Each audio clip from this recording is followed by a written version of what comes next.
Hey everybody, welcome to Mortgage Today for Tuesday, October 15th, 2024. And oh, what a day it was. UMBS were up 13 basis points in early trading. Thank God it was green for once. Stocks were up 1.25 points. Everybody's getting rich. Bonds moved into stronger territory over the three-day weekend, and a move largely attributed to the de-escalation in the Middle East and a sharp drop in oil prices that followed. Oil and bonds are far from perfectly correlated, but big moves in the former often get at least a little attention from the latter. Gains were modest by the start of the trading day, but the weaker New York Fed manufacturing data helped facilitate some additional buying. That manufacturing index contracted as new orders fell. Manufacturing activity contracted modestly in New York in October, with firms reporting that new orders declined.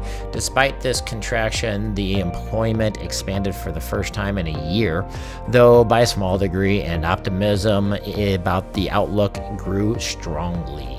The Fed Governor Chris Waller signaled that the 50 basis point rate cut probably not in the cards going forward. Bank of America reported better than expected earnings based on higher trading revenue. Mortgage origination volume fell 5.4% year over year to $5.3 billion. Home equity originations fell slightly to $2.3 billion. Citi also reported better than expected earnings. Mortgage origination volume rose 18% year over year to $4.6 billion. Last week's bonds market reaction offered some glimmers of hope that the most recent jobs report wouldn't cause ongoing momentum toward higher rates, but yields nonetheless hit their highest levels on Thursday, Friday.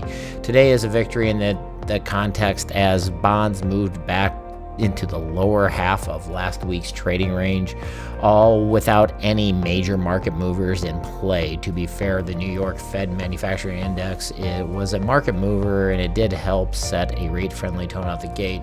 That said, the move looked more like yield curve adjustment as opposed to widespread bond market rally, meaning that the 30-year yields dropped 9 basis points while the 2-year yields were basically unchanged. Thursday AM's data is of higher consequence now. Tomorrow, UMBS closed the day up 8 basis points at 100.31. So at 100.31,